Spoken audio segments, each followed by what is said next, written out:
Everybody, happy Independence Day and welcome to DotLife, Dorchester's podcast source of hyperlocal news content and analysis. I am actually not in Dorchester right now. I am in Milwaukee, but I am joined by Seth Daniel, who is in Dorchester and actually in the Dorchester Reporter newsroom. Hey, Seth, how are you? Turn it down. I'm doing well. How are you, Yeah, Aaron? holding down the fort there. Bill's on vacation. Yes. Yeah, it's a light week. Things are winding down after a very, very busy, probably 5 months. Yeah, It's yeah, great. Yeah. that's awesome. It's pretty nice here in Milwaukee. I've never been here before, so it's nice and warm, but not humid, so I could get used to that weather. Nice, nice. A lot of beer there, right? And we're Yeah, going Shirley. yep, nice breweries. Yeah. About, yeah. Lots of good stuff there. What's happening over on your end? You got any relics for us today?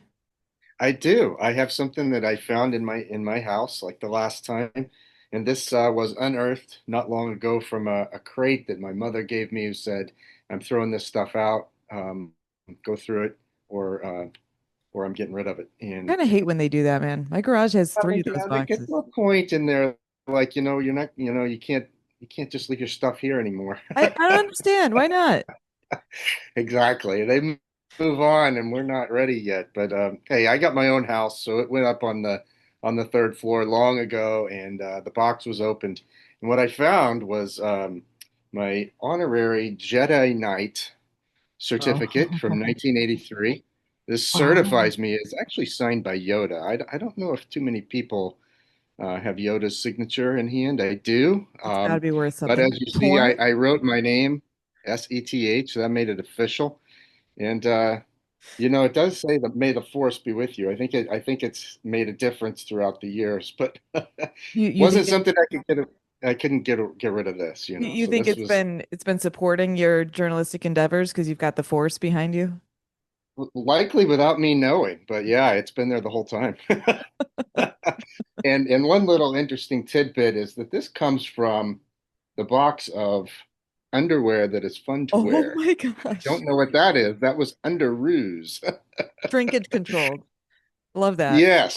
Yeah, underoos. This was must have been some Star Wars stuff, and I found it in there and I cut it out, and this was on my wall for quite a while through I my hope you're going to elementary add that school. to your wall in the newsroom. I need to laminate it. I don't even know where to laminate something anymore, but yeah, it's gonna be in a prominent place. It's not gonna get thrown out. No, absolutely not. Well, thank you And for sharing and your credentials with us. We appreciate that. yeah, well, it's better than a college diploma, I think, right? And cheaper too.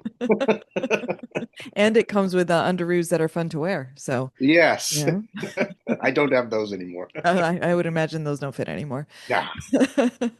Well, we've got actually, it is a slower week, but we've got quite a few things to talk about. There's some great stories in the reporter this week, one of which is about a really interesting project coming out of UMass Boston, which is one of the researchers there is creating a living seawall type of Yeah. materials that help mitigate climate change related flooding and sea encroachment. Did you get to see these? Um, no, I haven't seen them in person. Okay. Our reporter Cassidy McNeely, who did this story, did, and she Okay. took a tour of a number of them. And this comes from UMass Boston. Started, it kind of got lost a little bit through the pandemic and coming out of it, but they started a new lab called the Stone Living Lab, and it's Okay. basically all about resilience and climate change in regards to the sea and how do we control the sea or not control the sea or live with the Yeah. sea as it goes up and down in our lifetime. And one of the things they developed was, and this was part of like I don't know if you remember like the thing that Prince was it Prince oh, I forget his name now. The English prince. Prince William. William. Oh my gosh, I can't believe I forgot that. Anyway, he this was a project that they funded through their foundation, Okay. which actually visited UMass Boston. I have a story And about that actually. Oh when boy. they came to visit, I was going from my house in Ashmont to Southie to get my hair done, and it was like No, you way weren't. overdue. No, And I you got didn't. stuck on Morrissey, and I was like an hour late for my appointment. Yeah. I was so mad at the prince. Yes. I have a similar story. I had to pick up my daughter from middle school, and she was at the Shawmut Tea Station, Okay. and she remained at the Shawmut Tea Station for a very long time because I was right there with you. I feel like mine And is more important. It was my hair. hair is way more important than any kid waiting at the tea. But yeah, that his foundation tacked onto this. It was promoted, and basically what it does is that we build seawalls and infrastructure around the point where the ocean and the land come together. And a lot of times they're just concrete barriers. A lot of times they're wood pilings Yep. stacked up, and there's no real surface to them. But in a real sort of meeting spot, if you've ever been to the ocean where it's a natural, there's all kinds of different crevices and Tide pools. surfaces. Yep. Yeah, tide pools, places where things live, and they're very important to the biodiversity of the ocean. And she has created sort of it's fabricated, but it's a natural type of wall where things can live and hide. Oysters, seaweed, the things that would attach to a Barnacles. real, yeah, barnacles, of course. Hmm. And it's really proven to be a success. And they've established a colony of them in East Boston along the Chelsea Creek. And if you've been to the Chelsea Creek, you might not think anything can grow there, but it did, and it actually was very successful, very green. And the other place was right in the seaport, and that has developed its own little biodiversity. And it's just things are hiding in there. Oysters do attach to the concrete, but they're sitting ducks for ducks and Yeah. any other predator that would come along because they can't hide. So they're able to get into these crevices, which in normal life, in a normal situation, they would be able to do. And so this is one project of the Stone Living Lab that has really proven at the outset to be something that could be transported from Boston to the rest of the world. I mean, And every city in America has these. the benefit of having it be a living wall instead of one of those concrete walls is it actually does absorb more of the seawater, correct? It's not just Yes, nicer and more biodiverse, it's right, also more right, mitigating to the flooding.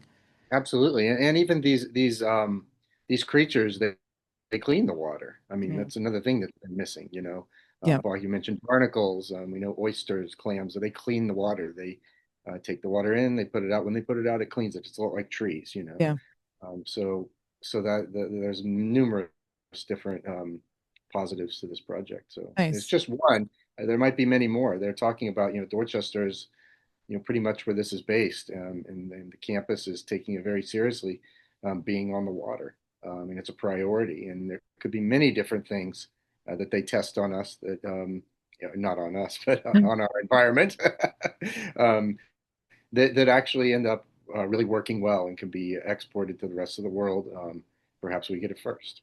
Yeah. That's really cool. I love seeing that kind of innovation, especially coming out of, UMass Boston right down the street. That's really interesting. But, are they planning on using this sort of technology for Morrissey to help mitigate the flooding that happens there? Or is that or Yeah, well, not to that point there yet? are, yeah, well, this might not be, this could definitely work in whatever future resiliency project that they build on Morrissey, which that's part of a bigger project, which includes the roadway and everything else. But right there on that stretch where the beaches are, Hmm. um, Malibu Beach and Savin Hill Beach, there needs to be something, and this could Yeah. probably be part of it. They have some other ideas that could really help as well.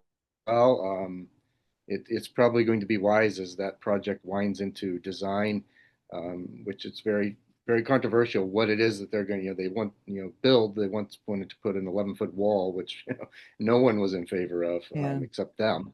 Um, so there's a lot of different ideas that could come out of the Stone Living Lab to help us, find something we can live with and something that can protect us at the same time. So yes, Yeah. Dorchester, Morrissey Boulevard could really benefit from from the lab Well, right out speaking of Nashville. Morrissey, yeah. So there's an article that you wrote this week in the paper about the final draft report for the Morrissey rehab, which tell us a little bit about that. That's got a massive project coming up at some point, and it looks like we've moved to the next stage of that planning process. Yeah, so this was a planning effort that was legislatively mandated. So State Senator Nick Collins, State Reps Dan Hunt and David Beal, who is South Boston, they put in years ago an effort that was mandated that there be this planning process for Morrissey Boulevard. They did remove Kosciuszko Circle, which K Circle, what we call it, Hmm. from it. It's on its own track. That's controversial too, but it is water under the bridge, I guess, at Yeah. this point. And last Thursday, they had a meeting, their final meeting. There's been many meetings in this process, and this was the last one. They voted on the final report. Now, the report has a lot of preferred alternatives, a lot of new intersections, new interchanges, new ways of getting around Morrissey Boulevard, resiliency projects, bike lanes, not bike lanes, a Actually lot of being able to ideas. get onto Morrissey from somewhere other than and like get it looks like, I hope, you'll be able to get onto Morrissey and turn left at some point instead of having to get on and go all the way around. Is that right? Yes, there is the hope of that. Yeah, there is the hope Wow. of that. They promise Imagine what a world. there's still the design phase will be the time when that's for real. But Okay. this is the thing that's informing the design to start with. One of the bigger things for the neighborhood was being able to get back to the water. I mean, it's really Yeah. a highway wall there where you have two highway walls, an interstate and then Morrissey. So people really want to be able to find these connections where they can walk across, and those are provided. There's some great new ideas about how we can, easily without, risking our lives, get to the waterfront Is that from south. crosswalks or is that something more like pedestrian bridges? New intersections, not really pedestrian bridges, Okay. but new intersections where there are protected crossings. It's also biking is much easier. There's Hmm. some controversy as to where we put it. Right now, the lanes are on the road, but there's plenty of opportunity to actually put them right on the coastline because Yeah. we have the Greenway right next to it. Some people have argued within this process that the Greenway should continue to be the Greenway and the bike lanes should be off the road, so it's safer and there can be more lanes of traffic. There's some sense to that, and it's still beautiful. And if I were on a bike, I would like it either way. Yeah. So I know that a lot of this is going to be complicated by the development that's happening on Morrissey. So much more housing is going up already, and there's more planned. Are they taking into account not just fixing what's a problem now, but future influxes of traffic and people?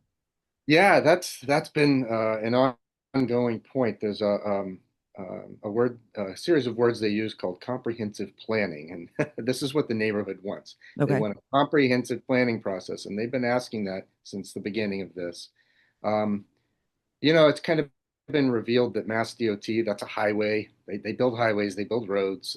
They're not really into comprehensive Yeah. community planning that looks at everything from the sewers to the crosswalks to the roads to the housing units and everything in between. The Um, placemaking idea, right?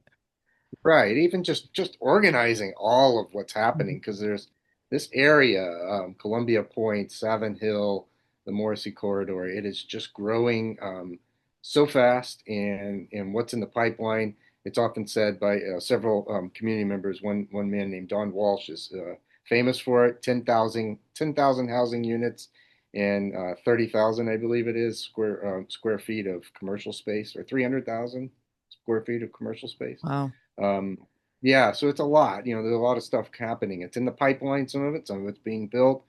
Um, there's a meeting actually coming up next week for some skyscrapers that are going to be right next to the Star Market in what is a Wow. housing development. Yeah, and it's Wait, stuff like wait, is that that that's at going to happen. 55 Morrissey? Yes, yeah. So it's the old rate. Yeah, right. Yeah. I'm not there You know today, that but I place? usually am. We might be sitting there someday soon. Yeah, so Wow. that's Okay. That's part of it. Yeah, there are some big plans for the corridor, and even over into South Boston.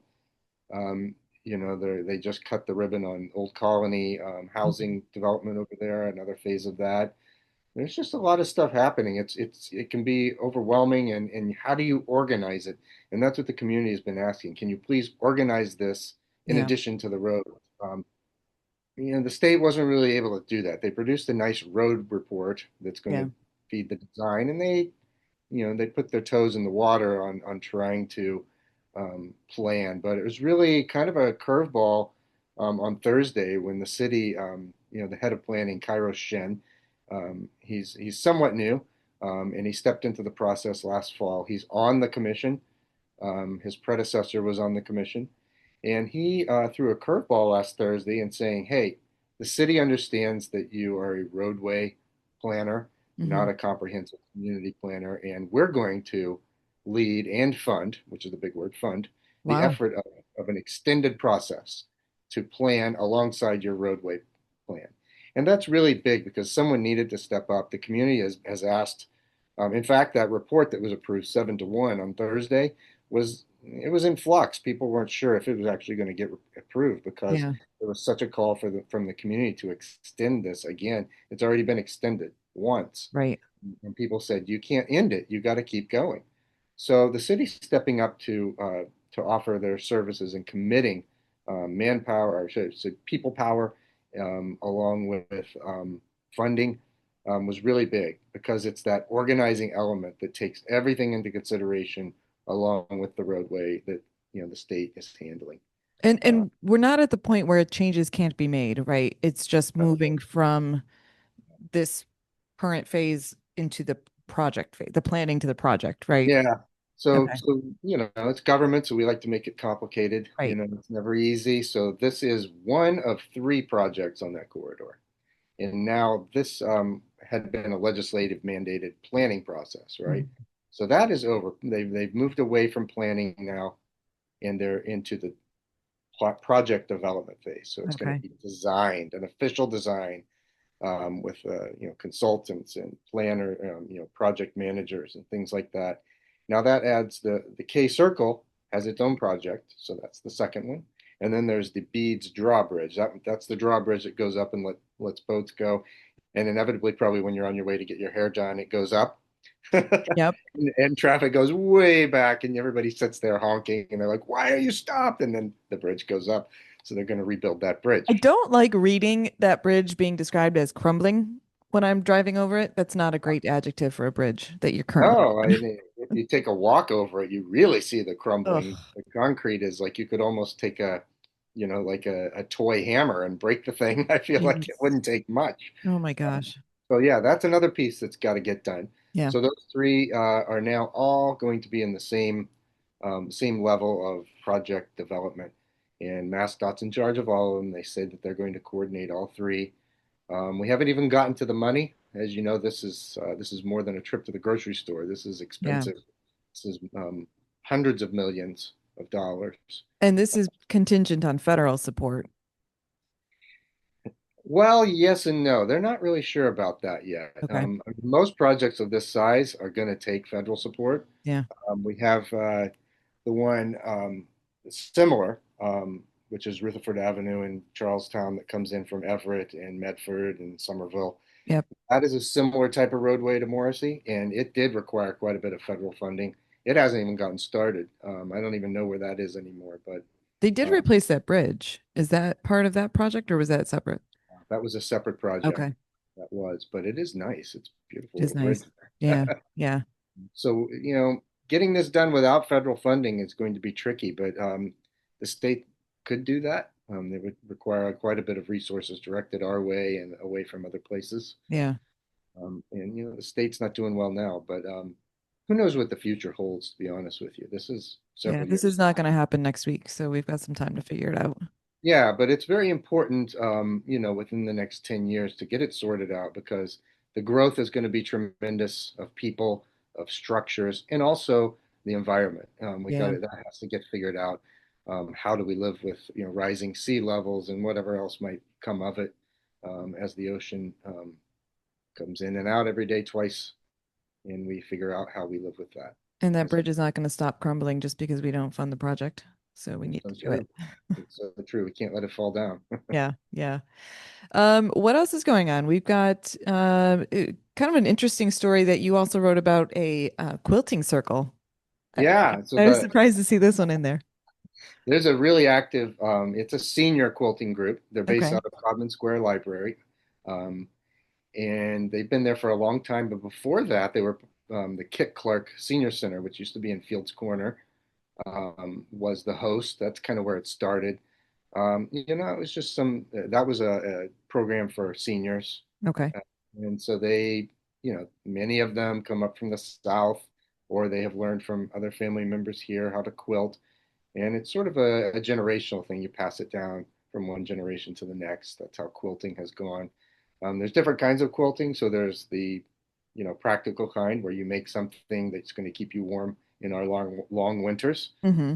And that's what this quilting circle does. They're called quilting circles. I'm sorry, I Okay. didn't find that. So that's what this quilting circle does. They make a lot of functional quilts. They're very beautiful, though. You could say they're art, but there is actually art quilting. And one of their speakers was an art quilter who is part of a program at Northeastern University. She has a studio in JP, and it's mostly African American artistry Okay. and she makes some very interesting things that have been displayed worldwide. They're not to get under and stay warm on a cold night. They're pieces of art on the wall. Okay. But our quilters at Codman Square, they have quilts that they've made over the past many years that are just phenomenal. You've seen women get involved. It's mostly women. I actually don't think there are any men, but men are welcome Yeah. if they choose to. But I've seen women get involved because I've covered this for several years. They have a showcase every June. And you see them start with something very simple. And now, a few years removed, they are making elaborate pieces. And the beauty of this is it's a resilient thing. This was, of course, many things were born that are resilient were born out of necessity, right? So Right. you take scraps of the clothes that no longer work and you make something out of it, often a blanket, which is a quilt. But they source materials from all over the place. People give them fabric, they find fabric, and then they make something beautiful out of it. And they teach each other. Yeah. And the interesting part here, you could go to that every year and just see the quilts, but when I was there recently, when they had their showcase, there was a young woman with a newborn baby and a Dorchester resident, and I thought she was somebody's granddaughter because there are a lot of family members. It's standing room only. Okay. Family comes out to see you know, um, what's been made and what's been produced, and that's what I thought she was there for someone older. It turns out she had walked into the library. She was had been pregnant, with the child, and she was at home. She was bored, a little lonely, looking for friends, trying to figure out a baby shower. And she went into the library to find out if maybe she could rent the community room.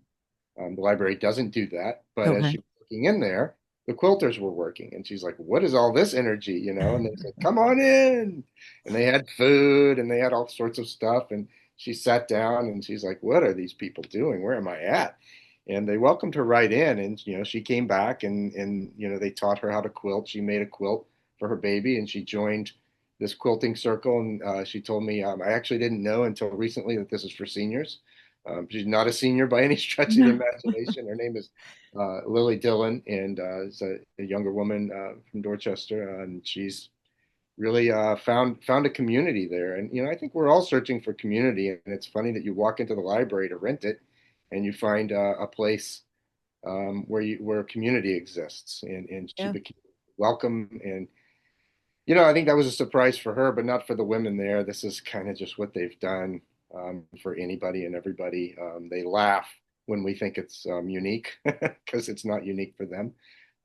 All you need to do is walk through the door, and they're going to pass you down what they've learned from others and keep it going. That's sort of the energy of quilting, I suppose. And My mom is a prolific quilter. She's done it for years, and right, did she pass it on to you? she tried. Bless Yeah. her heart, she tried. You know what's funny? Do you know who that baby is? Uh, I don't. I know the name. So, regular listeners will know that is Paul Willis's nephew. He shouted him out during his performance on the pod a couple of weeks ago. Silas Evergreen Dillon. It's got to be the same baby, right? Yes, yeah, Evergreen. Yeah, Yeah, it was Evergreen. That is his name. So, wow, it is a small world, it I is a small think world. that when we settle, a lot of people, younger people, in Dorchester and people we settle in Dorchester, it seems like such a big place, and you're anonymous and Yeah, you guarded, city type thing, and it just isn't. no, it, it Boston is really the biggest isn't. small town in the world. They often say that Yeah. you can't go anywhere without someone knowing your business. And that's just like a small town, believe me. Well, we've got a couple other stories to get to here. One is we got some new liquor licenses granted, actually quite a few for Dorchester businesses. I'll just run through the list really quickly. Cool Shade Jamaican Restaurant on Blue Hill Avenue, Blasie's Mhm. Kitchen in Adams Street, Yeah. Milkweed, the new Milkweed on Morrissey Boulevard, Mhm. Molinari's in Adams Village. I don't know how to say this one. Do you know Duane and Pepe?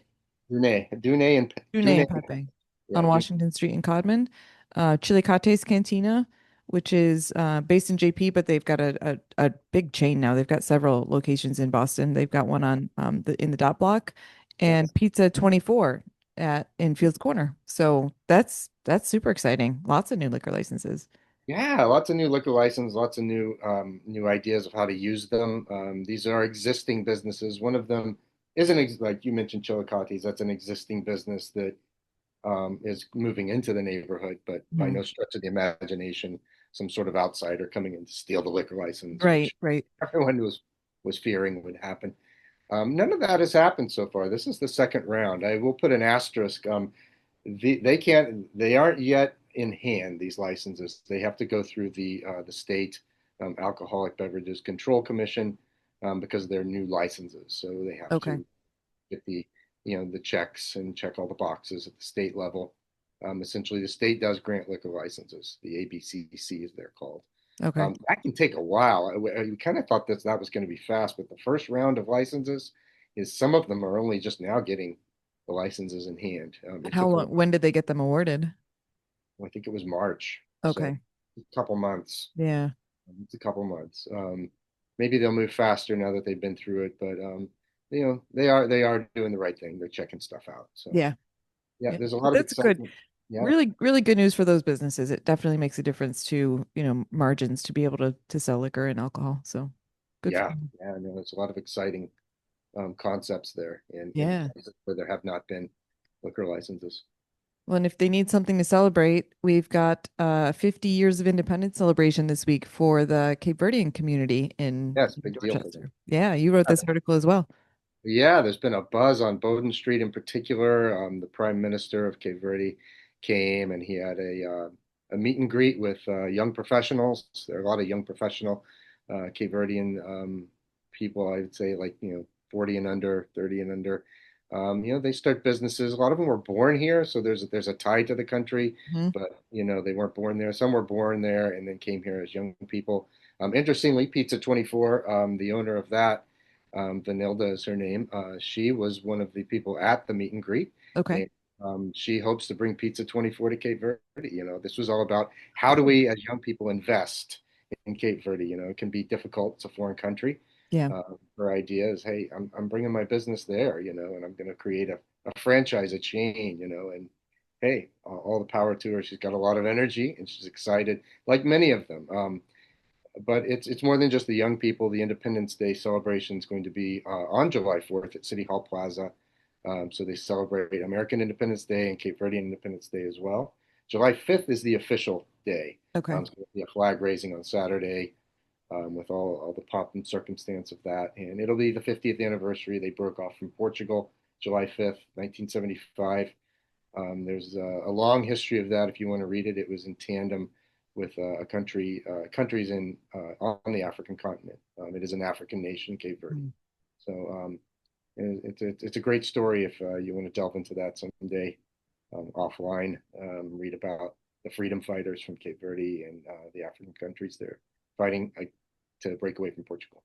I always feel like we're so young compared to some of the countries, in Europe in particular, but then places like Cape Verde or I was in Brazil this summer or this winter, and Mhm. their old buildings are from, like the 40s or the 30s. So it's just it's a different time scale. Yeah, it is true. And of course, Brazil is similar to Cape Verde. They have Yeah. come and go from there. It's Portuguese influenced, Yeah. Yeah. but broken away. Very cool. Well, congrats to our Cape Verdean neighbors. What Mhm. else is going on this week? What are you doing for the 4th? Bunkering down, hunkering down, trying to get away from the fireworks. Yeah. Yeah.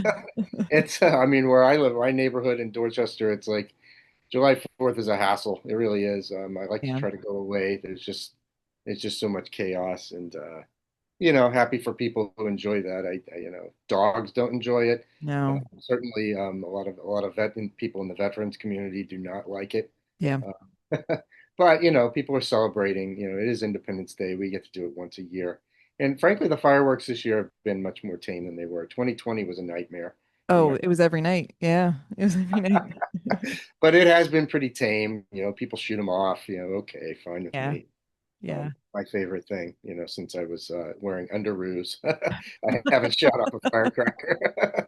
Well, maybe you can, lightsaber them down since you have the force. Yes, well, I am. It is Well, I'll be flying back on the 4th, so a. knock on wood that everything goes well there. Pick up my dog and bring him home and make sure he's good to go. But we're actually here for this is the nation's largest fencing tournament every year. It's Wow. not always in Milwaukee, but it is this year. 6,000 fencers. I'm not fencing. I'm just Right. tagging No, it's an along. interesting community. I knew a young man from Revere many years ago who, he put his effort into fencing and the Yeah, family, that's what they did. And he was great. He was great. It took him great places. I bet you know several of Yasser's friends and family. Then it's pretty close knit community. Yes. Yeah. It is very insular, I'm sure. Yeah. Yeah. Well, enjoy your holiday and thanks for joining remotely. And we'll see you in person soon. Yeah. Well, I'll hold it down here. I'll make sure everything stays, nice and tidy in Dorchester. Well, Bill is staying nice and I'm sure warm in Orlando in July. Yeah. Yeah. It's warm here. Don't mistake that. Yeah, It's I'm like sure. 5 today and tomorrow. Yikes. Yeah. All right, Seth. Thanks again. Have a great rest of your week. You too. Enjoy. Thanks.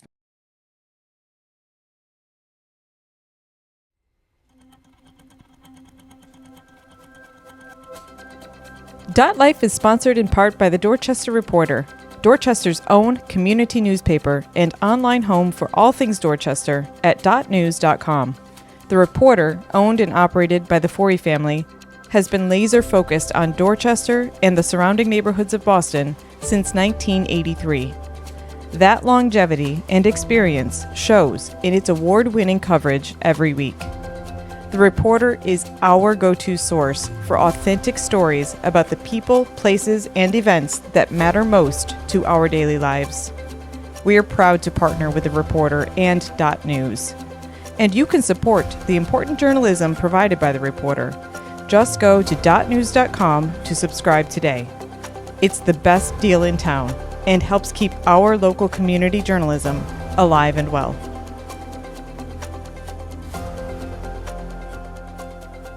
Welcome back to DotLife. We are set up to be remote today because I am actually chatting with someone who is in Lincoln, Nebraska, Willy Logan. Willy, thanks for joining us. My pleasure. And Willy is the Associate Professor of History at Union Adventist University in Lincoln. I've been here for 2 years, and I did the same thing for 5 years before that at Pacific Union College in California. The reason that you're joining, it may seem like a weird guest to bring onto a Dorchester-based podcast, but you actually have really delved deeply into the history of the Battle of Dorchester Heights, which is technically not in Dorchester anymore, but in 1776 when this happened, it was officially Dorchester. So we're going to dig into that a little bit. Tell us a bit about the Yeah, battle. so the Dorchester Heights story is what ended the Siege of Boston. And the Siege of Boston was really the first major episode of the American Revolution. So we all know about the battles of Lexington and Concord. April 19, 1775, we celebrated the 250th anniversary, the semi-quinquentennial, whatever it's called, just recently. And this is And the shot that was heard around the world. heard Oh, around the world. yep, Yeah, exactly. yep. Yeah, so the British were, like the tensions had been rising for quite some time with the colonists, and the British were marching out to Lexington and Concord. They meet colonists at Lexington. They trade some shots, and then they go on to the next town to Concord, and they meet at North Bridge. Shots are fired, heard around the world, and so forth. And the British turn around and they head back to Boston, and the colonists chase them back to Boston. And more and more people join in as they're Because heading back. were the British, the Redcoats, were they based, like, was their central base in Boston at that point? Yes, they were in Okay, Boston. Mhm. okay. Um, and so they they're heading back for Boston. They're getting like sniped and harried the whole way back. And then they get back in Boston. They say, "Wow, phew, that was a close one." And so then they like that evening they start building fortifications around Boston. And then the colonists start building fortifications opposite those fortifications. So before you know it, Boston is surrounded by fortifications. The British are inside Boston, and the colonists are outside Boston. So it was a fortification, I'll fortify your fortification kind of battle going on. It's like yeah, exactly. It's so like Wait, a mini World War One Western Front sort of situation. so when you say fortifications, this is 1700s, late 1700s. What are you Uh-huh. talking about? Is this like dirt It's fort? mostly dirt, yeah, dirt and wood. Yeah. Yeah, Yeah. It's not like castles or anything. They didn't have time. right. No moats. We didn't have any No moats. moats, yeah. Well, actually, it's funny that you mentioned that. So Boston was a peninsula. Yeah, Boston, as you already mentioned, Boston's much smaller yeah. in the 18th century than it is now, and it was mostly surrounded by water. So it was a peninsula, like this kind of bulbous peninsula. There's just this little bit that connects it to the mainland, the Boston Neck. And now, like, it's all filled in around there. It's South End neighborhood now. Apparently, you can Okay. go Yep. on Google Maps and it'll give you a pin for Boston Neck. I don't know if it's accurate, but um, so there's like fortifications on Boston Neck. There's fortifications around like on hills surrounding like on the other side of the bay So, as well. The um, siege. I mean, it's a stalemate. The British are inside Boston. They can't get out of Boston. The colonists are outside of Boston. They can't get inside of Boston. Okay. Um, so the first proper battle of the American Revolution. I mean, the first true battle, the first real battle, is the Battle of Bunker Hill. Right. Also very famous. Also not an accurate name, correct? Correct, yes, because the colonists were sent. They had orders to fortify Breed's Hill. No, they had orders to fortify Bunker Hill. They took a look at the landscape. They're like, hey, we're going to fortify Breed's Hill instead. Okay. And so Breed's Hill had like a better position. It seemed like a better one. But they just called it the Battle of Bunker Hill anyway. I It mean, it has such sounds a much great ring to better. it. Yeah. It does. A Battle of Breed's Hill sounds kind of dumb. So, Yeah. yeah, like we wouldn't want to build an obelisk there. Right. Um, so they fortify Breed's Hill. They do it overnight, basically. The British, this is the summer of 1775. The British wake up the next morning and they said, "Oh my goodness, there's colonists on Breed's Hill. Let's go kick them off." Um, and the way they did that is by sending waves of troops up the hill, and then the colonists shoot them down. This is another famous quote: "Don't fire until you see the whites of their eyes." Yeah. Probably an actual quote. Oh, okay. Yeah. Who do you know who said that? Do we know? I don't know offhand. I think Okay. it is attributed as somebody particular. Okay. Um, yeah, it's yeah, just like wait till the British get really close and then fire. And so they did that. The British get mowed down. So And this was the a bloody survivors battle. This was not, extremely bloody, yeah, okay. extremely bloody. Yeah. And so the two waves get mowed down. Third wave heads up, and they would have gotten mowed down too, except that the colonists have run out of powder by this point. And so that's when they're able to overrun the positions. Okay. So the Battle of Bunker Hill, very famous, justifiably famous. Great monument there, great place to visit Yeah. as well. A lot of stairs. And what was that? A lot of stairs. A lot of stairs. Yes, right, like climbing up to the top. So Um, they're both kind of dug in. The colonists are short on supplies, but they did get this one ship mhm, that helped them kind of get mhm. through. But we're talking, is this approaching winter now? Well, it is approaching winter, yeah, Okay. and it goes all through the winter. Okay. So the British, meanwhile, they're stuck in Boston, Yeah. and part of the nature of a siege is that you're not supposed to get things in. That's how sieges work. Right. You can't get things in, and so summer was terrible Okay. because it's really hot, lots of disease. Winter's going to be terrible too Yeah. because there's not a lot of fuel, not a lot of food. And it's Um, boring. It's gonna be boring. it is sure boring, you bet. Yeah, absolutely. So what do these people do when they're just out of when they have nothing to do, no TV, like no Netflix. So they staged burlesque shows Seriously? in Faneuil Hall. Yeah, seriously.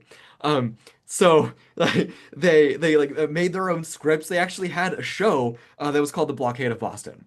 So, it's like no SNL. This is like the Yeah. 18th century version of SNL, like talking about current events. It's funny Um, that Kenan Thompson was in those burlesque shows. exactly. Yes, he's been there that long. Yeah. Um, the Blockade of Boston show was staged January 8th, 1776. Okay. Um, and they just so happened that that very same night, the colonists decided to launch an attack on the British lines. Okay. So there was some houses that were in Charleston that were being used by the British like as guardhouses, Okay. and so the colonists went in to burn them down. Lots of houses were burned down in the siege of Boston, either things like this or just tearing them apart to get firewood. Okay. So the British like they have this burlesque show going on, and like this actor portraying George Washington comes out. He's like strutting out onto the stage. He has this big rusty sword, and he's like kind of like a lewd walk. He's doing he has an attendant carrying a rusty gun, and just then somebody rushes in and says that the Yankees are attacking our works on Bunker Hill. And everybody thought like, oh, that's kind of a weird turn to the Part play. of the Like, show, yeah. yeah, like it's part of the show. And fortunately, General Howe is the British commander there, and he realized like, oh wait, no, this is not part of the show. So like, okay, guys, get to your state, gentlemen, get to your station, like men, get to your stations. They've got to be a little bit liquored up at this point too, though. They've got to be, yeah. So Howe's inside the city, Washington's outside the city. And Washington's, I mean, they're both feeling pressure to do something. Howe is just feeling pressure, like, to get out of Boston. Yeah. And he wanted to get out before the winter, but he didn't have transport. He didn't have ships to get out. And so there's like, oh, we're just going to get stuck in Boston for this winter. Washington is feeling pressure from Congress to do something. And so they have a war council, February 16, 1776. And Washington says like, hey, let's do something. Let's break this impasse. Hey, the harbor's frozen, so let's just march across. Let's send our Okay. guys across. Don't have to worry about going through the fortifications on the neck. The other generals, the other officers saying, nah, I think this is a bad idea. I think the losses will be too high. So I think what would be better is if we could put guns on one of the nearby hills. Okay. So we could bombard Boston if needed and chase the British out. The problem Okay. is that the colonists don't have big cannons in Sure. Boston. That is a But there are when it's cannons. quintessential to your plan to bomb with cannons. You It's got to have cannons, yeah. So there are cannons at a fort, at two forts, two British forts up in New York that the colonists had taken over before, Okay. Fort Ticonderoga and Fort Crown Point. Okay. I know Ticonderoga's Lake George. Where's Crown Point? Lake Champlain, Okay. they're like this is the same area. Okay. Yeah. Um, So this is a good, I mean, today driving, that's 3 hours from Boston, sure. driving on a Yeah, highway. like on freeway, yeah, highways, yeah. Yeah, so it's much farther in any season and especially in the winter. Yeah. And so we're talking about getting these cannons to Boston in the winter. And they're like they float them down the lakes, Champlain and Lake George, and like the boats sink several times. Wait, so One did they cannon, lose the cannons in the lakes or were they able to like, were they tied to something? They were able to, or I think they were able to both hoist were them back gone? up. Yeah. Okay. Like they were able to raise the boats again. So those lakes didn't, I mean, they're huge lakes and they're very deep, so they didn't freeze, but they must have They been didn't freeze, no. foraging. Yeah. Some of the rivers did freeze, and so they were like going across the river, then it break through the Oh ice, my and they had gosh. to like hoist it back up, and finally it got better actually as the winter got deeper. Then it did better, got better because there was more snow and more ice. Yeah, okay. So yay winter, yay New England winters. So Do you think they were they wearing their waterproof pantaloons at this time, or I probably? hope so, but probably not. Yeah, I seriously doubt it. They so that finally they like as the snow gets thicker, they're able to get teams of oxen to haul them through the wilderness to Boston. 43 cannons and 16 mortars were brought to Boston. Henry Knox was the guy who is gets credit for this big operation. Wait, so 43 cannons, Mm, 16 mortars? yes, so more cannons than mortars. Aren't the mortars the things the cannon fires? No, mortars are like cannonballs would be what cannons fire. Mortars are like they're like short cannons. They're like big. They have a big mouth. They could fire balls or they could fire like shrapnel, basically. Okay. So they're a Mm. little more deadly. They're like heavier artillery than the Um, cannons. I think they're technically lighter artillery. But Okay. yeah, they like it's like shot spreads out, Got it. and yeah, like you. Um, You don't want to be in front of one of those. You don't want to be in front of either of them, but yeah, especially yeah. So now like they have the cannons in Boston, Do and you the have any next, sense of how long that took, the full journey? and I don't remember. I had it in my notes. I think it was like a month and a half or 2 months. It Okay. was a while. Yeah, it was That's yeah, much longer. truly a heroic undertaking. So now they have the cannons in Boston, and they have to get them up on one of the hills, Okay. to fortify one of the hills. And so the hill they choose is it's called Nook's Hill. It's part of Dorchester Heights, and it's just like across the water from Boston. And so that they want to do like the same kind of thing that they did for Bunker Hill back in the summer, but Okay. they want to do it better, and it's going to be a whole lot harder because it's not in the winter. Because Bunker Hill they fortified it overnight. The British wake up in the morning like, oh my goodness, there's troops up, there's colonists up there. Now they want to do that again, but they have to do it in the winter. Okay. So it's going to be a lot harder. You can't dig into the ground very easily in Right. the winter because it's frozen. So the work took place on the night of March 4th to 5th, 1776. Okay. So March 5th, 1776 was the sixth anniversary of the Boston Massacre. So the like when every true son of Boston will be uh, counted upon to fight well, Yeah. to Okay. report himself well. Um, so it was, I mean, like it was winter, it was 18th century, it was cold, of course, but it was a surprisingly mild night. It wasn't as cold as it could have been. There was the kind of perfect conditions actually, because it was a moonlit night. So they didn't have to worry about having bringing lights, full moon, Okay. and there was also haze on the water. And so there was the view of the town was blocked, Okay. so the British couldn't see what was going on, and the colonists set up an artillery barrage from other cannons, other places, just to confuse the British, Okay. to mislead them or to amuse them. In the 18th century English, to amuse means to mislead. So the Okay. British were very amused by this. And they did it actually for several nights leading up to the night of the 4th. Okay. And so the British like, okay, well, maybe the first night they think, oh, the colonists are up to something, and then nothing happens, and then nothing happens, and then nothing happens, and like, okay, well, maybe they're not up to something, and then something happens. Yeah. So the a convoy of carts set out for Dorchester Heights, laden with timbers and hay. It was 360 ox carts with 1,200 men and 800 guards. They're traveling as quietly as they can. They're just kind of sneaking along. There's one place, there's the Dorchester Neck, where the British might have been able to see something, and Okay. they set up hay bales, like as a screen, so the British can't see the convoy as it's going along. So. And the Um, British weren't like, hey, what are all those hay bales doing there? I guess not. Yeah, I don't know. I guess there were two. Like, oh my goodness, hey, we're getting bombarded from some other direction. Let's worry about that. So Colonel Rufus Putnam was the one who figured out how actually to do like how to fortify this frozen hill like Okay. in late winter in Boston. And so his idea was to build fortifications sort of on top. Um, breastworks were made of fascines, which are bundles of sticks, and then they were held together by they're called chandeliers, and not like like a Okay. chandelier, but they're just like wooden frames. Okay. And then they would be supplemented with bales of hay and packed earth. So basically, they're like prefab, Okay. effectively like they plop them on top of the hill. Then they dig behind them, and it's really slow going for the first Okay. 18 inches because it's frozen, hard as a rock. Yeah. And then they get more dirt up. They also another thing that they did, which is kind of fun. They also brought barrels, like empty barrels, up to Mhm. the top of the hill, and then they filled them with dirt, and they set them up on outside of their breastworks. Um, so that if anybody like if anybody's marching up toward them, they can just roll the barrels down at them. That's very rudimentary, but effective. Yeah, I mean, I wouldn't want to be on the wrong end of that barrel. Absolutely not.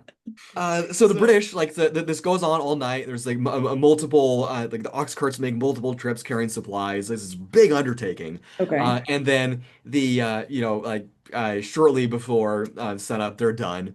And then the British wake up the next morning and it goes Bunker Hill all over again. And they're like, And yeah, holy oh my cow. goodness, but they weren't expecting that in the winter. And so let's see, I have some quotes here. General Howe is supposed to have said, quote, "The rebels have done more in one night than my whole army could do in months." Ooh, So yeah, he burn. was kind of defeatist. He comes across as pretty defeatist. I don't know if there's a little question if he actually said that, but Well, I and at believe. this point, right, they've been here for a year now. They haven't Mhm. made much progress. They're tired, they're cold. They can't even do their burlesque without getting interrupted. They're kind Right. of over it, right? Absolutely, yeah. So over this whole siege of Yeah. Boston thing. Another British officer, Archibald Robertson of the Royal Engineers, wrote in his diary that the works were, quote, raised with an expedition equal to that of the genie belonging to Aladdin's wonderful lamp. Wow. It's very Gotta love that literary. 18th century English. So the British position's untenable now. Obviously, like they can't stay in Boston. Yeah. General Howe feels that he has to do something, and so he says, the first thing to do, obviously, is to try to bombard them. Okay. And so they get their cannons there, and they like try to raise their cannons, and then they realize, oh no, our cannons don't raise high enough to actually hit the tops of the hills. So did they So try and it they just like tried, fell yeah, short? Oh, that's so yeah, embarrassing. yeah, like oh, okay, that's embarrassing. I meant to do that. And so he's like, well, I guess I'm gonna have to launch an assault. Okay. It's gonna be Bunker Hill all over again. It's gonna be really bloody. Howe doesn't want to do it. I mean, he was at Bunker Hill. He was one of so General Gage was in command at Okay. Bunker Hill, but he was one of the subordinates. Like and he was right there. He was in the thick of things. Musket balls whizzing all around him, like his staff all just getting shot down. And he was basically shell shocked for that, gun shy for the rest of the war. And so understandably, he really didn't want to do that. He was very Right. very cautious about that. He was like, well, I guess I got to do this. I don't really Yeah. have a choice. Um, and so he made preparations. 2,200 troops were prepared to make the assault with bayonets only. The Bostonians catch wind that something's happening, and they're like, "Oh, thank goodness, something's finally going to happen." So they climb up onto the rooftops to watch the battle because, again, no TV, no Netflix. What are you going to do? No R-rated Right. movies. Like, how are you Most going to get some good exciting thing that's violent? happened in months. Nothing's happened in months. Again, the burlesque shows are getting interrupted. So like, we're finally something is going to happen, and we're going to be there to watch it. Yeah. And then Hal calls off the assault. And because so a storm comes up and it would they'd have to sail across the water and he's like, no, the boats are going to wreck. This is going to be bad. Although he'd actually already called off the assault. He'd already decided, no, this is a bad idea. Like we're going to lose way too many people. But then Look, he a was storm. look a storm, yeah. The storm totally made me call the assault off. One historian that I was reading for this, Alan French, he says that the Battle of Dorchester Heights, if it had happened, would have been the bloodiest battle of the American Revolution. Wow, really? Yeah. So that was it. He called it off. And then what? They just left? Then they just left. Yeah. I mean, it took some time to leave, Yeah. but then they didn't have any other choice besides leaving after that. And so the British decided to evacuate Boston. And then there's a lot of the question about, what are we going to do? Who's going to go? Yeah. So the British troops all have to go, obviously. Right. And then about 1,000 Bostonians decide, hey, can we come with you? Because This was the loyalists. loyalists, right? Yeah. This is, Mhm. yeah. Okay. So of course a lot of Bostonians stay, obviously. Right. And they got a promise from Howe that he wouldn't burn the town down if the as long as he's not as long as his retreat isn't harried by Washington. Okay. Okay. And so Washington, like the some people brought brought an agreement out to Washington. It's like, I'm not going to sign this. It's not certified. I don't know if this is real. This is fake news. Who knows? Then he didn't. I mean, he didn't chase the British out. He's like, he just let them go. Okay. So let's see. So this was Evacuation Day. This is what we now celebrate. We celebrate, it's on the same day as St. Patrick's Day, so we're already celebrating, but it Right. is March 17th was Evacuation Day. That's what March this is for. March 17, it was the day that the last British troops left Boston. And Yes. they never came back. They stayed in New York and DC area, right, for the duration of the war? Yeah, New York. They were in New York. And then yeah, the South. Yeah. Yeah. Mhm. Okay. Wow. That's quite the, edge of your seat battle for no bloodshed. Yes, yeah, yeah. It's practically.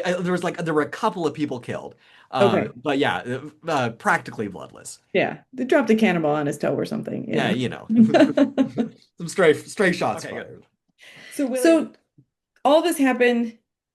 What impact did it have on the actual war outcome? And what were the implications from this specific battle moving forward? Anything? Or was it kind of all just meh, that happened? Well, yeah. I mean, it shifted it shifted the focus of the war because it shifted out of Boston. Okay. So I mean, effectively, it liberated Boston from British control. And as you said, they never came back. Yeah. The British never came back. Right. I think that I mean it helped create confidence for the British because I mean for the colonists Right. because this is like they actually did something. Yeah. Um, and Is this the they first big accomplishment of the colonists in terms of like a territorial victory? Yeah, I mean, taking the forts, Ticonderoga and Crown Point, Yeah. were good big accomplishments. There was the campaign in Canada, which was like a total disaster. Yeah. So Yeah. that was not. No. Yeah, yeah. This was the first big accomplishment. Okay. Um, and I'd say that it, I mean, helped create. I mean, th this was March 1776. Yeah. I mean, what happened in July 1776? Right. Right. Some things which Yeah, some we're things. celebrating today. Exactly. Um, so you got a chance to visit. You mentioned you came here in 2019. Yeah. What did you think? Did you do the full tour? Was it underwhelming? No, I loved it. Okay, Yeah. good. So I'd recently taught US History 1 for the first time. Okay. And so I was like that the story was fresh in my head and I was staying in I think it was like staying in a hostel near the JFK library. Just Okay. like out walking my first evening and I was like, "Hey, there's like a church or something on that Yeah. hill over there." So I walked up to it and it's not a church, it's the monument Right. to this what we've been talking about. So I was very excited about that. Of course, I love history, and it's easy for me to get excited about things. Then like the next day I did the Freedom Trail, which is just fantastic. Phenomenal. Yeah. And then, a few decades later, we gave that area of Dorchester to to Boston, and it became what is now South Boston, which is funny because people who don't live here, I tell them I live in Dorchester. They say, "Where is that?" I say, "It's in the southern part of Boston." They say, "Oh, is it South Boston?" And I say, "No, it's south of South Boston," which just confuses everyone. But we do continue to call South Boston, even though it is not the southern Uh, part of Boston. But I think this kind of explains a little bit of why A, we have the monument called Dorchester Heights in Southie, and B, why we have a monument at all, mhm. because it is a pretty coda to, I don't know if coda is the right word, footnote? I don't, what would you call it? Is it a major battle? I think it's an Major, important okay. episode. Yeah, it's an Yeah. important episode. I mean, it's the greatest battle that never Awesome. Well, happened. what's next on your radar, and where can people, if they want to hear more about your work and your research, I know you've got a blog and you do some videos, tell people where to find you. Okay, yeah. Well, my blog, I haven't been super active on my blog. My blog is willylogan.com. Okay. And I've been a little more active on my YouTube channel. My YouTube channel is Logawi, Logawi. I do stuff, I mean, I did those videos about Boston. I do stuff about military history. I've done stuff about Mexican history because my wife's from Mexico. So whenever we visit, Oh, I cool. shoot a video. One of these days I'm gonna get my most recent video edited that I shot a year ago. So yeah, that's where people can find me. In addition to your full-time teaching Oh yeah, commitment. full-time teaching and dadding. So Oh, nice. Yeah, you're a busy guy. I am Well, indeed. very much appreciate you taking some time to talk us through this battle, and happy Independence Day. Have a great rest of your week. Thank you so much, Aaron. Thanks for inviting me. Happy Independence Day to you too. Thank you. DotLife is supported by the Record Company, Boston's leading provider of accessible music creation spaces. The Record Company is addressing the critical shortage of affordable creative space in our city, serving over 4,000 monthly users across 131 communities. They've preserved 47,000 square feet of professional studio and rehearsal space at rates 60 to 90% below market value, ensuring Boston's musicians have a place to create, regardless of economic means. But they're more than just affordable space. They're building career pathways through partnerships with Bunker Hill Community College, offering professional certification programs that lead to sustainable music careers. This vital work is at risk. As creative spaces continue to disappear across Boston, the Record Company needs community support to maintain these essential resources. Their Amplify Boston campaign directly funds space preservation and career development programs.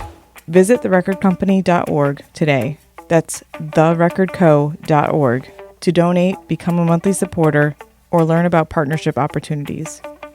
Every contribution helps keep Boston's music ecosystem thriving. The Record Company, creating accessible pathways to music creation since 2010.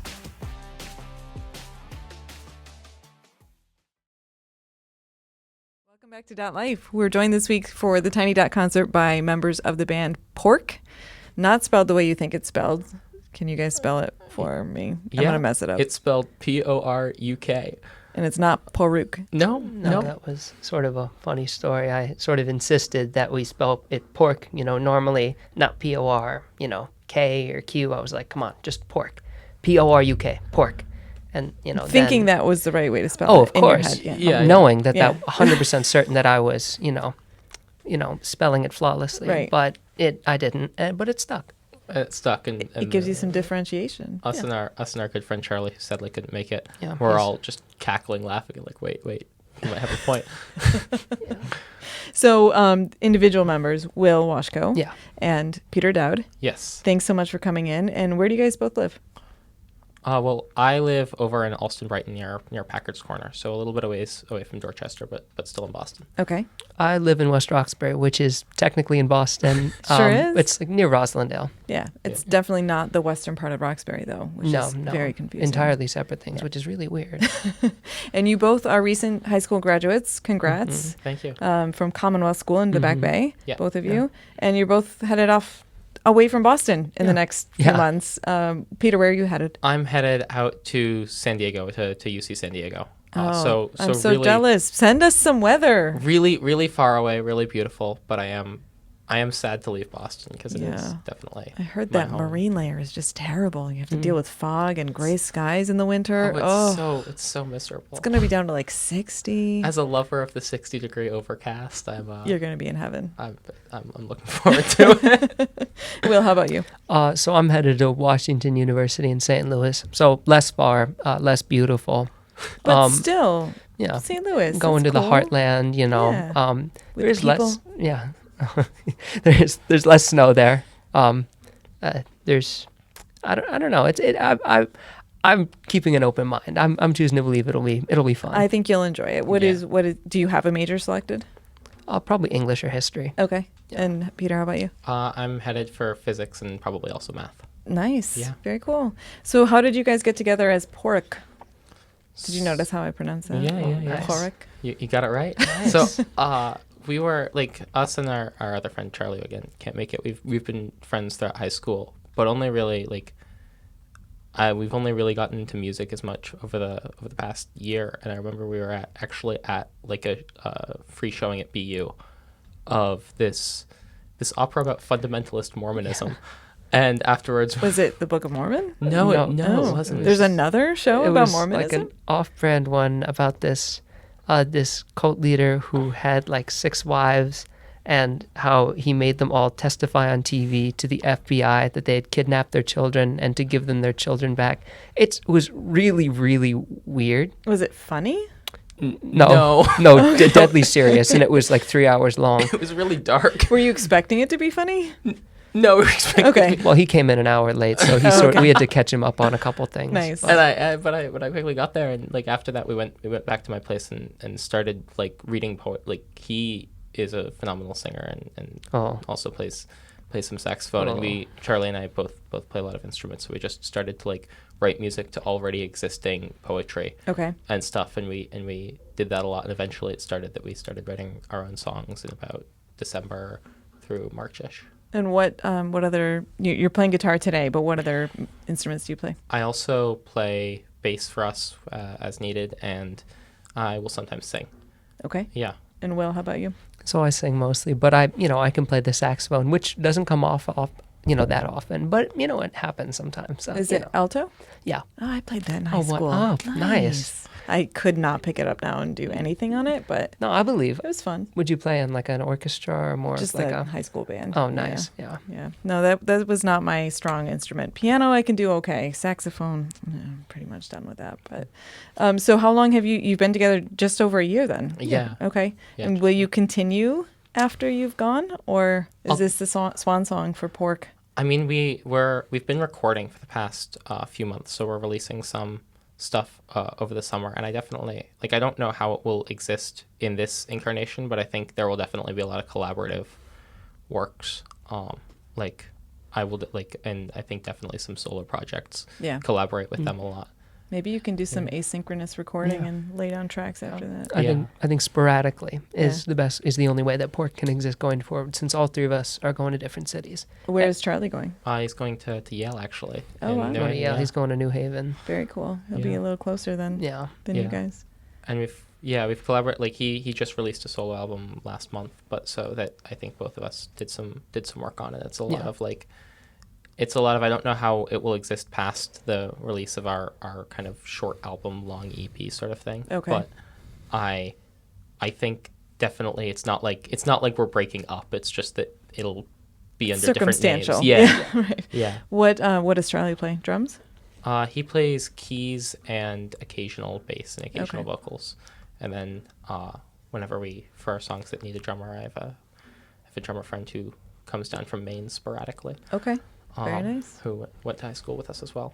So tell me what you're going to be playing today. You've got 2 songs for us. Mm-hmm. Just give me the highlights of what those are about. And you wrote them yourselves, right? Yeah. You got away from recording poetry and into writing your own music. Yeah. So I'm playing guitar on it, and I'm singing, and he's singing. And our first song is Bathsheba, which I helped write the music on, and him and Charlie worked on some of the lyrics and stuff. Yeah. And what inspired that? It's a fairly adult song. It's kind of about affairs and things. Yeah. It's. Do you want to take this? I mean, I feel like you're more familiar with the source material. Well, I wrote it. I think there are several kinds of lyricists. Peter is one who takes time crafting and recrafting each thing.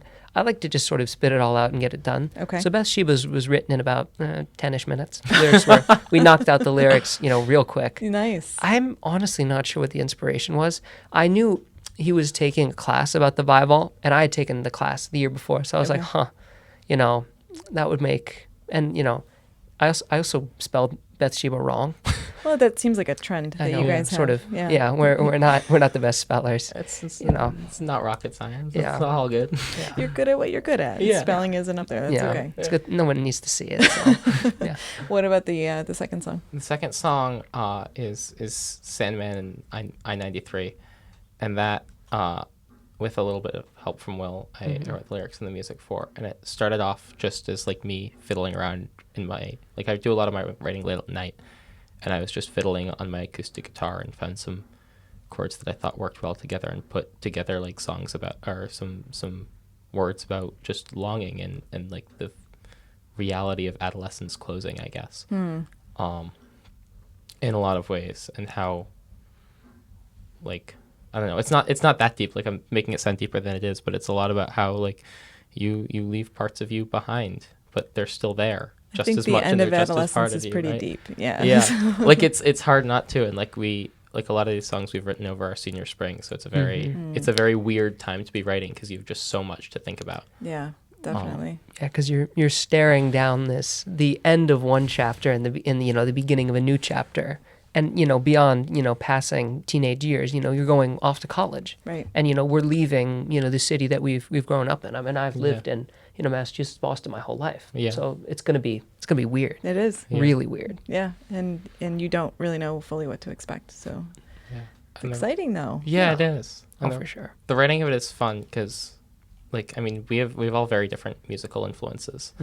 Like I know you listen to a lot of R&B and stuff, Yeah. and Listen to like a lot of Marvin Gaye, so I can't sing at all like Marvin Gaye, but I love listening. Few to him. people can. Oh That's- yeah, It's He's a unique inimitable. voice, Yeah. but I listen to like a lot of alt and classic rock, and so like in the writing process, like I can write something and then he will take it somewhere that I could have never expected, Yeah. which was really cool. It's a good partnership. Yeah, it works for like people say like, oh, you want to work with people with similar influence. No, you want to work with people that don't Yeah. think at all like you, right? Yeah. So who do you listen to mostly? I listen to a lot of bands like Cream or The Cure or Red Hot Chili Peppers, Smashing Pumpkins, like Okay. a lot of classic and 90s rock. Nice. It's kind of- Yeah. You went to the Smashing Pumpkins concert last year. Hell yeah, I At did. Fenway. Yeah. Yeah. That's right. Yeah. We were there. Yeah. Yeah. Yeah, I listen to a lot of that. And it's a lot of just like hearing the little things. Like there's some stuff from like Pearl Jam that I take to, and just I don't know. I try and listen to just as much as I can and take little parts here and there and steal them, make them mine, sound like me. And then R&Bify them. Yeah, in Yeah. general, he'll write something that's like very, aggressive, a lot of distortion, some sort of, to my sort of delicate sensibilities, harsh on the ears. And I'll say, let's bring it back. We could change this up. Your vocal line, little less screaming, little more, undulation. I think it works out really well and he's like, nope, that sucks. I'll write something. I'll do the exact same thing. I'll write something, and he's like, I'm falling asleep. It's a wonderful lullaby you've written, but let's jazz it. But up I think a the little bit. perfect like way that works is you end up like we say that, and then it immediately turns to like us adding a thing to the song that the other person would have never expected. Yeah. Like, Yeah. like because of just the constraints of only having two of us. Like there are a few solos on Bathsheba that we won't be able to play, but that are Yeah. like it's taking this song that's far calmer and then making it a lot bigger, and then like on some of our other songs, it's taking what would normally be like a very heavy rock song and kind of making it mellow and adding Mellowing like it. a lot of high lyric, and in ways that like if I did it alone, it would sound too self-similar. It would sound like Right. like a pastiche almost. But I think it works really well with that. I mean, that's the benefit of collaboration. Yeah. Oh, for sure. Awesome. Well, I can have a we blast hear doing you play? Yeah, absolutely. Let's do it. Awesome. Thank you, guys.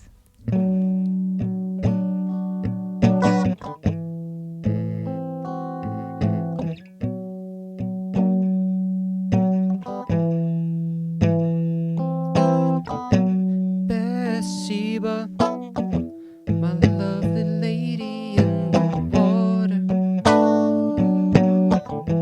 Moonlight hits your naked skin,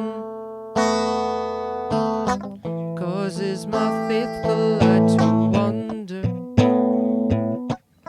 Surely this cannot be a sin. Bathsheba, I'll lead your husband out to slaughter. Man not dead, but you'll be mine. Told Eliam I'll take your daughter. Scattered clothing on the floor. Bathsheba, Bathsheba.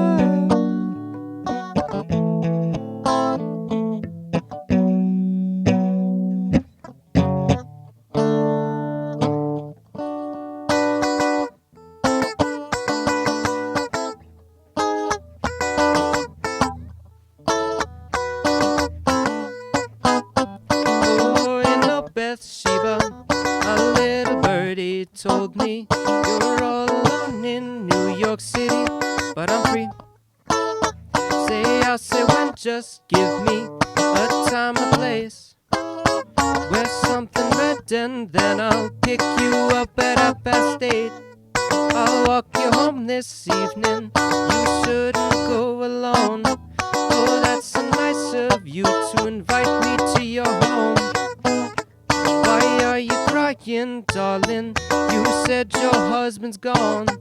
He up and left you just last week. He's a fool.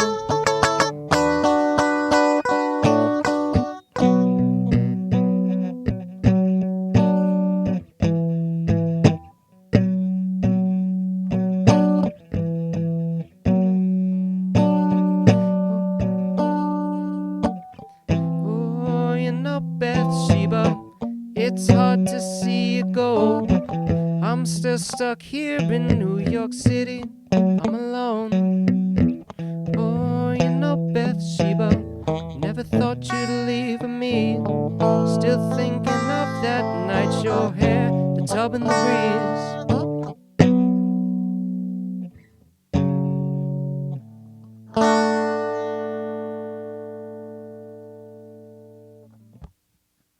This next song I wrote on a flight back from Disney college, and I don't know, a lot of our songs are very based on adolescence, and this one definitely is. I think it's one of my favorite tracks from our upcoming recording. It's called Sandman I-93. 1, 2, 3, 4.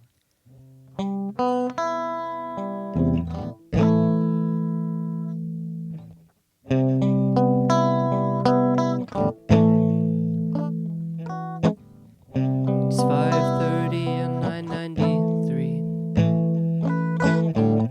It's 5:30 and I-93. And I'm still here where I wanna be. Always here where I wanna be. Cathedrals burn, but you'll see. I'm still here where I wanna be.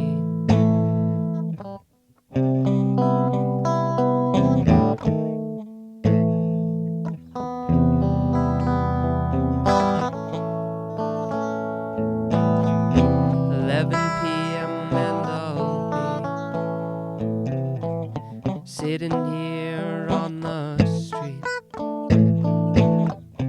never alone but counting sheep, longing for mist and endless sleep.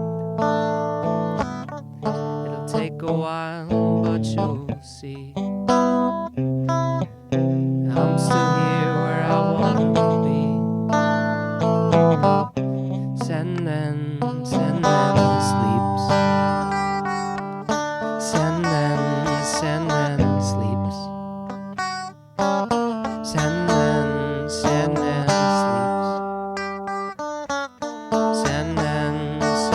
sleeps.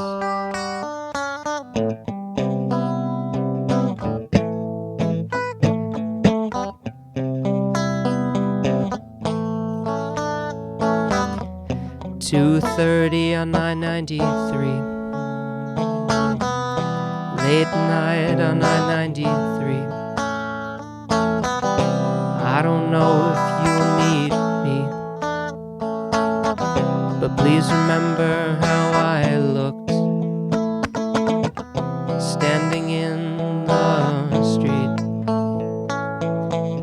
I'm still here, you'll never be. I'm sorry that you'll never see.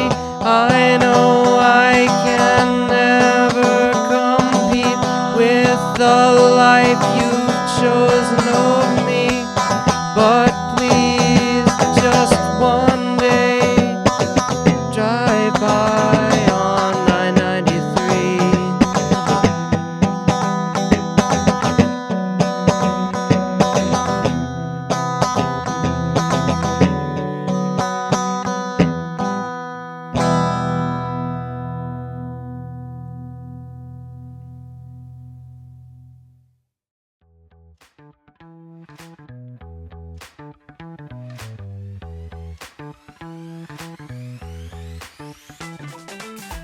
Thank you for listening to DotLife, which is available on Spotify, YouTube, and Apple Podcasts. DotLife is produced and edited by me, Aaron Caldwell. Technical support is provided by Yasser Mahmoud and John Forey. Additional support is provided by the Dorchester Reporter and the Record Company. Thanks to Willy Logan, Seth Daniel, Will Washko, and Peter Dowd for joining this week's show.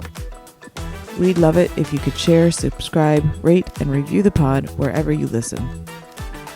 If you're interested in supporting the podcast, visit .lifepod.com for more information.